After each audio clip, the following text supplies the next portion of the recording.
go, AKAPADers. Before we get into it, just look at the little guy right there. That's Dale. He's sleeping. Welcome to Philadelphia, PA. Peter A. DeLuca on TGIF, AKAPAD, AKAPAD 69, and always through Philly and the multiverse, the eclectic one.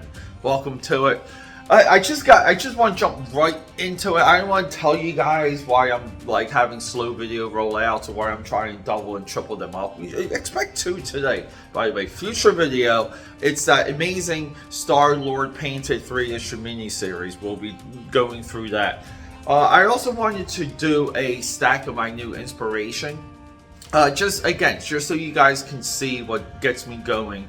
It's not just comics, it's not just movies. I'm not really like behind all that stuff. I mean, to me it's more interesting when you go through some of the discussion points than my actual passion for comics. I know it's the contrary, but we will have a what inspires Peter like recently video coming very soon, maybe this Saturday or Sunday. But let's just get into it. Last video we had Fantastic Four, right? Only like the last MCU update video. We had Fantastic Four, and a lot of you people agree with it. Like, what are we really doing? MCU, Kevin Feige, what is really happening? And then something occurred to me, and I actually wrote it down. We're getting potentially Margot Robbie and Adam Driver to lock us in to get excited. Right? Like, that's a lock to get us excited. Not really. But what the hell are they doing with the X-Men? I mean, they go hardcore on Kang.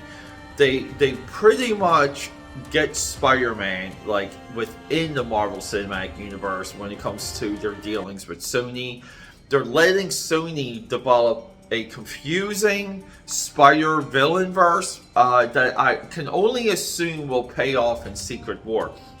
And if that movie ever comes out, like at this point, and there, all of these adjustments, and the one thing that everybody wants is the MCU X-Men, just with a small idea of accurate costumes. You can move some things around, but we just want those characters.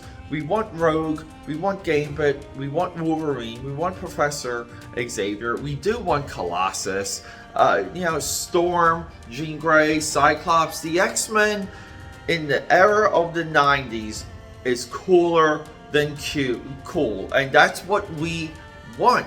And what is happening, it blew my mind when I realized this.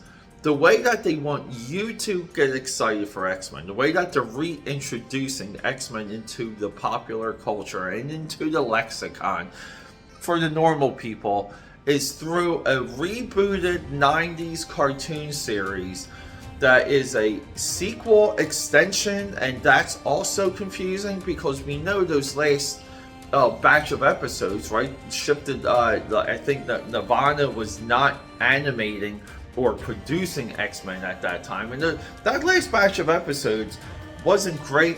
I don't know what we have to draw from. I don't know what we have to continue. I really feel like the X-Men 97 continuation is null and void. There's really nothing to continue. Even then, they did all the big storylines for the day. What are they going to touch on? What are they going to do? Moving forward from the 90s and going into the mid-2000s, that was really what the end of the X-Men were. We got a little bit of extra little feet post-Joe Mad era, and then it's just like a poof. It's like a slow dying carcass on a cliffside.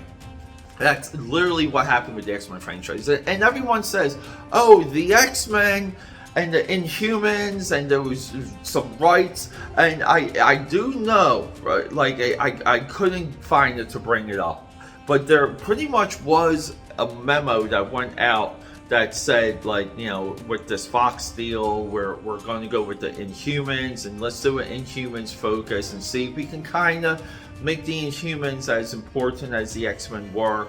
And it was kind of like an all hands on deck type situation, and that's how we got Miss Marvel and characters like that. And it doesn't mean that there wasn't good connections made, but no real good storylines within that run.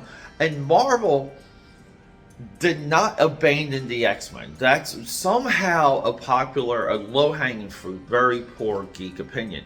Marvel never abandoned the X-Men. They only wanted to limit original characters going into the X-Men because they were filling, the content for Fox, and Fox could mine whatever they wanted from those titles. But it doesn't mean there wasn't X-Men characters. There wasn't X-Men ideas.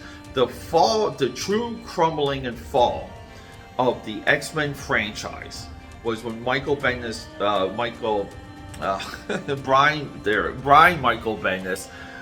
brought back the original teenage X-Men and brought them into the modern day and put teenage X-Men with the regular X-Men. So Cyclops would talk to his teenage self, and people, horrible.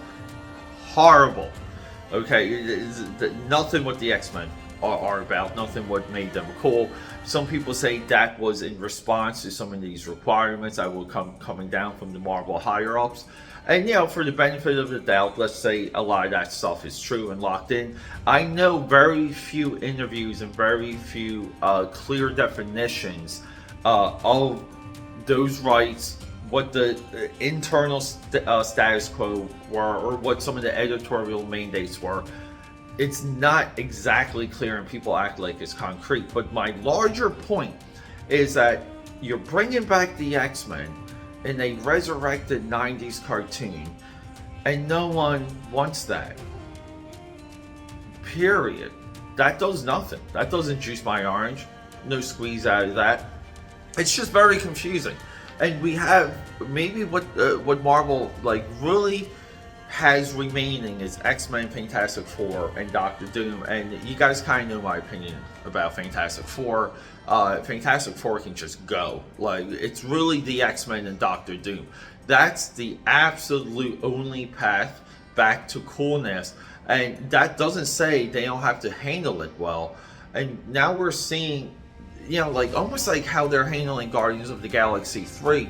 I don't understand why would you break that team up. I get the actors are saying things, but I don't know. Actors always say things, and you give them more money, and then they say yes. It's really weird that there's now no Guardians of the Galaxy. There's no Avengers. They want you to get excited for Fantastic Four, and the only X-Men is a cartoon. Isn't that? It's just weird.